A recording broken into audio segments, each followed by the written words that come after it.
नमस्कार दोस्तों, स्वागत है आपका केटी वॉइस स्टोरीज चैनल में।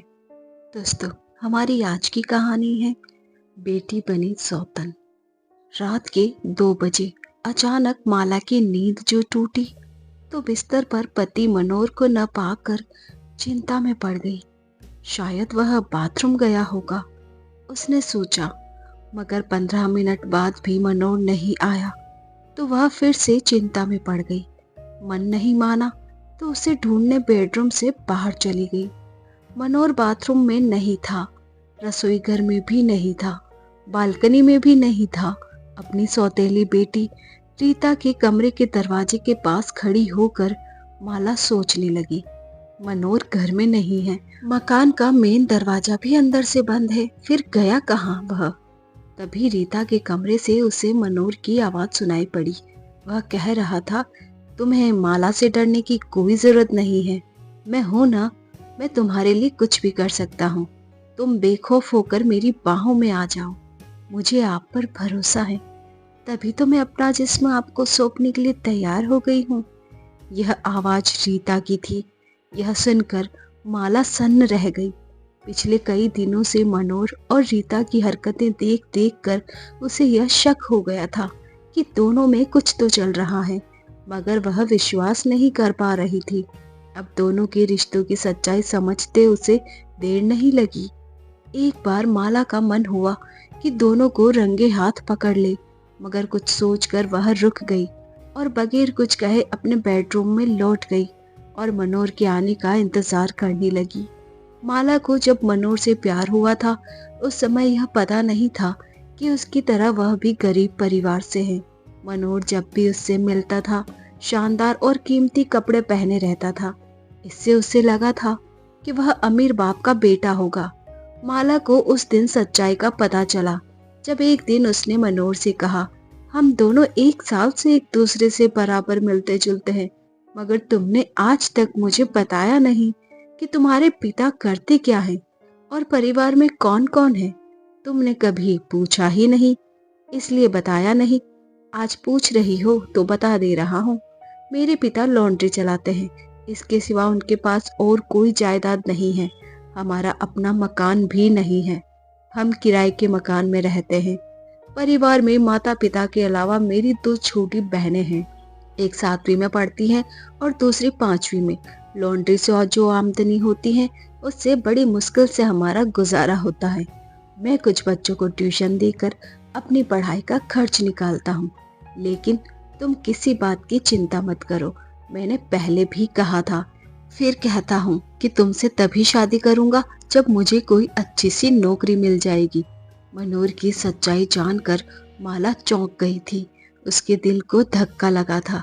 उसे लगा कि किसी अमीर लड़के से शादी करके सुखी जिंदगी जीने का उसने जो सपना देखा था, मनोहर के साथ शादी करके कभी पूरा नहीं होगा। इसलिए उसने मनोहर से साफ साफ बात करने का फैसला किया। ग्रेजुएशन पूरी करने में अभी 1 साल बाकी है। उसके बाद तुम्हें नौकरी कब मिलेगी, इसकी कोई गारंटी नहीं है। 1-2 साल भी लग सकते हैं और 4-5 साल भी। मुझे नहीं लगता कि तब तक मेरे पिता मुझे कुंवारी रहने देंगे। वे तो अभी से मेरे लिए लड़का ढूंढ रहे हैं। तुमने अपने घर की जो हालत बताई है, उससे तुम चाह कर भी अभी मुझसे शादी नहीं कर सकते। इसलिए मेरे ख्याल से तुम्हें मुझे भूल जाना होगा। बात खत्म करते ही माला ने सिर झुका लिया। यह सच है माला कि मैं चाह कर भी अभी तुमसे शादी नहीं कर सकता। मेरे घर की हालात बहुत ही खराब हैं। मेरे बदन पर तुम जो शानदार कपड़े देखा करती हो, वो सब मेरे नहीं बल्कि मेरे पिता की लॉन्ड्री के किसी न किसी ग्राहक के होते हैं। थोड़ी देर चुप रहकर मनोहर ने फिर कहा, मैं तुम्हें बहुत प्यार करता हूँ माला। अगर तुम मेरे ग्रेजुएट होने तक रुक जाती तो बहुत अच्छा होता। मैं भी तुम्हें बहुत प्यार करती हूँ, मगर मेरे वश में कुछ नहीं है। मेरे पिता मेरा हाथ जिसके हाथ में देंगे, मैं उसके साथ शादी करके चली जाऊंगी। मनोहर कुछ कहता, उससे पहले माला चली गई। मनोहर हैरान रह गया। बात यह थी कि माला ने बचपन से अपने माता पिता को बहुत ही गरीबी में देखा था। भाई बहनों को भूख से बिलखते देखा था। इसलिए होश संभालते ही उसने सोच लिया कि वह किसी भी सूरत में किसी गरीब लड़के से शादी नहीं करेगी। माला के पिता ने मजदूरी करके अपने परिवार को पाला था। माला अपने सभी भाई बहनों में बड़ी थी। किसी तरह 10वीं तक पढ़ाई पढ़ने के बाद पैसे की कमी के चलते माला की पढ़ाई उसके पिता ने छुड़ा दी थी। तब से वह घर के काम में माँ का हाथ बटाती थी। मनोज से माला की मुलाकात तकरीबन 1 साल पहले एक सांस्कृतिक कार्यक्रम में हुई थी। उसने मनोज ने अपने कॉलेज की तरफ से गाना गाया था। माला को उसका गाना बहुत पसंद आया था। अपनी सहेलियों के साथ उसके पास जाकर उसे बधाई दी थी। माला से मनोज काफी प्रभावित हुआ था। उसकी खूबसूरती पर वह फिदा भी हुआ। अगले 3-4 दिनों के बाद भी मनोज माला को न भूल सका, तो अपने दिल का हाल उसे बताने का फैसला किया। कुछ दिनों की कोशिश के बाद उसने माला के घर का पता लगा लिया। फिर उसकी सहेली रीना की मदद से एक दिन उसने मुलाकात की। अपने दिल की बेकरारी बताने के बाद मनोज ने माला से कहा, अभी मैं ग्रेजुएशन कर रहा हूँ। मेरा इरादा ग्रेजुएशन के बाद शादी करने का है। अगर तुम मेरा प्यार स्वीकार कर लोगी तो मेरी जिंदगी कामयाब हो जाएगी। तुम मुझ पर विश्वास करो, मैं तुम्हें हमेशा अपनी पलकों पर बैठा कर रखूंगा। पहली नजर में ही माला को भी मनोज से प्यार हो गया था, इसलिए बगैर देर किए उसके प्यार को स्वीकार कर लिया। चाह कर भी उस समय उसने उसके घर वालों के बाबत कोई पूछताछ नहीं की थी। उस दिन के बाद से दोनों ही एक दूसरे से बराबर मिलने जुलने लगे थे। माला समझती थी कि मनोज अमीर परिवार से है, इसलिए वह उससे शादी करके सुखी जिंदगी जीने का सपना देखने लगी थी। एक दिन माला की माँ ने उसे बताया कि उसके पिता उसके लिए लड़का ढूंढ रहे हैं, जल्दी ही उसकी शादी हो जाएगी। तो उसने मनोज के मन की थाह लेने का निश्चय किया। फिर उस दिन वह मनोज से मिली तो उसके पिता का काम और परिवार के बारे में पूछ लिया। जब उसे पता चला कि मनोज भी उसी की तरह गरीब है, तो उसने मनोज से रिश्ता तोड़ लेने का फैसला किया। उस दिन के बाद माला ने मनोज से मिलना जुलना बंद कर दिया। हालांकि मनोज उससे मिलने की कोशिश करता रहा था। इस तरह 4 महीने बीत गए। उसके बाद माँ से माला को पता चला कि उसके पिता ने उसके लिए लड़का ढूंढ लिया है। लड़का मजदूर है और बिना दहेज लिए उससे शादी करेगा। माला ने शादी करने से मना कर दिया। उसने माँ को साफ साफ बताया कि वह किसी गरीब लड़के से शादी नहीं करेगी। जब भी शादी करेगी अमीर लड़के से ही करेगी। माता पिता ने उसे खूब समझाया, मगर माला के कान पर जूं तक नहीं रेंगी। आखिरकार पिता ने शादी तोड़ दी। 1 साल बाद माला के पिता को उसके जानने वाले ने एक प्रस्ताव दिया। उस परिचित के एक रिश्तेदार की पत्नी की मौत तकरीबन 6 महीने पहले हो गई थी। उसकी 12 साल की एक बेटी थी। बेटी की परवरिश के लिए वह माला से शादी करना चाहता था। बेटी का नाम रीता था। शहर में उसका अपना मकान था और कपड़े की एक दुकान थी। वह हर तरह से सुखी था। उसमें एक ही कमी थी कि उसकी उम्र 40 पार कर गई थी। माला 20 साल की थी, इसलिए उसके पिता ने प्रस्ताव खारिज कर दिया। मगर माला न कर सकी। उसने जिद की तो मजबूर होकर पिता ने अधेड़ उम्र के देव से उसकी शादी कर दी। सुहागरात में पलंग पर माला के पास बैठकर देव ने कहा, तुम कभी यह मत समझना कि मैंने हवस शांत करने के लिए शादी की है। मैंने अपनी बेटी रीता के लिए शादी की है। मुझे विश्वास है कि जिंदगी भर तुम मुझसे सगी माँ की तरह प्यार करती रहोगी। अगर रीता ने कभी तुम्हारी शिकायत की तो उसका अंजाम तुम्हें भुगतना पड़ेगा। पति का प्यार पाने के लिए माला का जो दिल बल्लियों उछल रहा था, वह पर कटे कबूतर की तरह फड़फड़ाकर रह गया। उसके बाद देव ने उससे कोई बात नहीं की। चुपचाप वहशी दरिंदे की तरह वह उस पर टूट पड़ा और माला के अंग अंग को भूखे भेड़िए की तरह नोचने लगा। उसके होठों का, उसके उभारों का रस चूसने लगा। जबकि देव ने कहा था कि उसने हवस शांत करने के लिए शादी नहीं की थी, जबकि वह हर रोज रात को बिस्तर पर वहशी जानवर की तरह माला पर जुल्म करता था। इतना ही नहीं, वह शक्की भी था। मोहल्ले में कभी माला किसी मर्द से बात कर लेती तो वह गालियां देते हुए उसकी पिटाई कर देता था। सारा दिन घर का काम करना, पति की गालियां सुनना और रात में पति की वासना शांत करना, यही माला की दिनचर्या थी। इस तरह 3 साल बीत गए। धीरे धीरे माला अंदर ही अंदर घुटने लगी और इससे निजात पाने का रास्ता ढूंढने लगी। अब तक उसकी समझ में यह आ गया था कि देव अपनी वासना तो शांत कर सकता था, मगर उसे कभी मां नहीं बना सकता था, न ही उसकी प्यास बुझा सकता था। माला कोई रास्ता ढूंढ पाती उससे पहले अचानक देव को कैंसर हो गया। इलाज का दौर शुरू हुआ तो 2 साल में सारी जमा पूंजी खत्म हो गई। दुकान भी बिक गई, सिर्फ मकान रह गया था। घर चलाने के लिए देव की रजामंदी से माला को एक दफ्तर में नौकरी करनी पड़ी। फिर भी देव ने उस पर शक करना बंद नहीं किया। जिस किसी दिन घर लौटने में जरा सी देर हो जाती तो वह यह कहे बिना नहीं रहता कि किसी यार का बिस्तर गर्म करने लगी थी क्या, जो इतनी देर हो गई।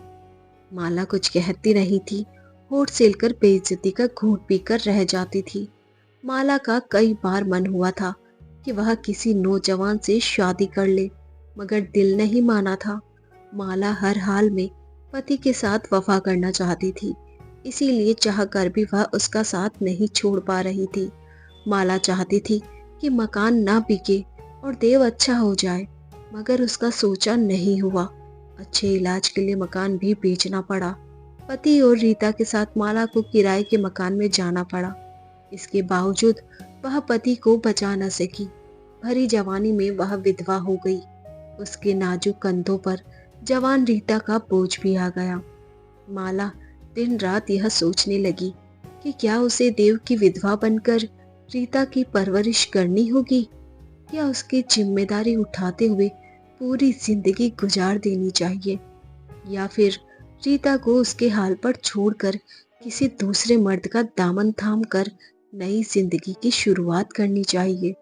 माला कुछ फैसला कर पाती उससे पहले एक दिन अचानक उसके घर मनोहर आ गया। शादी के बाद माला मनोहर को एकदम से भूल गई थी। उसे देखकर वह हैरान हुए बिना न रह सकी। माला को हैरत में देख मनोहर ने ही कहा, तुम मुझे भूल सकती हो, मगर मैं तुम्हें कैसे भूल सकता हूँ। तुम्हारी शादी हो गई थी, इसी वजह से मैंने तुमसे मिलने की कभी कोशिश नहीं की, मगर तुम्हारी सहेली रीना से बराबर तुम्हारी खबर लेता रहता था। ग्रेजुएशन होते ही मुझे कोलकाता में नौकरी मिल गई, मगर मेरे घर वालों ने मेरी शादी करने की बहुत कोशिश की, पर मैंने नहीं की। मैंने दिल तुम्हें दिया है, फिर किसी और से कैसे शादी करता। कुछ दिन पहले रीना से पता चला कि तुम विधवा हो गई हो। मुझे काफी दुख हुआ, मुझसे रहा नहीं गया तो तुमसे मिलने चला आया। जो होना था सो हो गया, अब तुम्हें अपने बारे में सोचना है। अगर तुम्हें बुरा न लगे तो शादी करके तुम मेरे साथ कोलकाता चलो। मनोहर का प्यार पाकर माला खुश हो गई। वह उससे बोली, तुम मुझे अब भी चाहते हो? मैंने बताया ना कि तुम मेरी धड़कन हो। मुझसे शादी करो या ना करो, जिंदगी भर मैं तुम्हें प्यार करता रहूंगा। अपनी जिंदगी में किसी और लड़की को शामिल नहीं होने दूंगा। माला खुशी से मनोहर से लिपट गई और बोली, मैं नहीं जानती थी कि तुम मुझे इतना प्यार करते हो। मैं तुमसे शादी करने के लिए तैयार हूँ, मगर मेरी एक विनती है। विनती नहीं, तुम आदेश दो। मैं तुम्हें इतना ज्यादा प्यार करता हूँ कि किसी बात के लिए मना नहीं कर सकता। मेरे सिवा रीता का कोई नहीं है, इसलिए मैं उसे अपने साथ ही रखना चाहती हूँ। उसकी शादी की जिम्मेदारी भी मैं तुम्हें सौंपना चाहती हूँ। कुछ सोचकर मनोहर ने माला की बात मान ली। फिर वह यह कहकर चला गया कि घर वालों से शादी की बात करके 15 दिन बाद आएगा। 15 दिन बाद मनोहर आया तो उसने माला को बताया कि उसके घर वाले उसे अपने घर की बहू बनाने के लिए तैयार नहीं हैं, मगर वह हर हाल में उससे शादी करेगा और रीता की शादी की जिम्मेदारी उठाएगा। मनोहर ने ऐसा किया भी। अपने घर वालों से नाता तोड़कर माला से शादी की, फिर उसके साथ रीता को भी कोलकाता ले आया। कोलकाता में 3 कमरे का एक फ्लैट किराए पर मनोहर ने पहले से ही ले रखा था। माला को मनोहर पर पूरा विश्वास था। मनोहर भी उसे प्यार करता था। इस तरह 2 साल बड़े आराम से बीत गए। इस बीच माला पेट से भी हुई, मगर मनोहर ने यह कहकर उसका पेट गिरवा दिया कि बच्चे की जिम्मेदारी वह रीता की शादी के बाद उठाएगा। माला ने ऐसा कभी नहीं सोचा था कि मनोहर कभी उसके साथ बेवफाई भी करेगा। 2 घंटे बाद मनोहर बेडरूम में आया। माला को जगह देख वह चौंक गया। वह कुछ कहता उससे पहले ही माला बोली, मैं जानती हूँ कि इस समय तुम रीता के साथ अपना मुंह काला करके आ रहे हो। मैं सिर्फ यह जानना चाहती हूँ कि तुमने मुझे धोखा क्यों दिया? मेरे प्यार में क्या कमी थी? कुछ सोचने के बाद मनोहर ने कहा, अब मैं तुम्हें धोखे में नहीं रखना चाहता, इसलिए मेरी बात अच्छी तरह से सुन लो। दरअसल बात यह है कि रीता मुझे चाहने लगी थी। वह मुझसे संबंध बनाना चाहती थी। मेरा दिल भी अचानक उस पर आ गया और मैंने उसके साथ जिस्मानी संबंध बना लिया। तुम मेरी पत्नी बने रहना चाहती हो तो हमारा विरोध करने की कोशिश मत करना। मैं वादा करता हूँ कि जल्दी ही उसकी शादी किसी अच्छे लड़के से कर दूंगा। तब तक तुम्हें सब कुछ अपनी आंखों से देखना और सहना पड़ेगा। उसके बाद मनोहर चुपचाप बिस्तर पर लेट गया। थोड़ी देर बाद वह करवट बदल कर सो भी गया। माला असहाय हो गई। मनोहर को छोड़कर वह जाती भी तो कहाँ जाती? रीता भी तो अब उसके साथ नहीं थी। अकेले घर कैसे बसाएगी वह? ये सब सोचकर माला अब वहां घुट घुट कर रहने को मजबूर हो गई थी। मनोहर की अब वो सिर्फ नाम की पत्नी रह गई थी। माला ने कभी सोचा नहीं था कि उसकी सौतेली बेटी ही उसकी सौतन बन जाएगी। तो दोस्तों, क्या माला का ये फैसला सही था, मनोहर के साथ ही रहने का? आपको क्या लगता है? जल्दी से कमेंट बॉक्स में कमेंट करके बताएं। ऐसी ही और कहानियां सुनने के लिए बने रहिए हमारे साथ। अपना प्यार और सपोर्ट दीजिए। चैनल पर नए हैं तो सब्सक्राइब कीजिए, साथ में बेल आइकन प्रेस कीजिए ताकि न्यू स्टोरीज का नोटिफिकेशन सबसे पहले आपको मिल सके। अगर आप सुनना चाहते हैं अपने पसंद की कोई कहानी हमारी जुबानी, तो हमें भेज दीजिए इंस्टाग्राम फेसबुक पर। Thanks for watching. वीडियो को लाइक और शेयर करना ना भूलें अपने दोस्तों के साथ।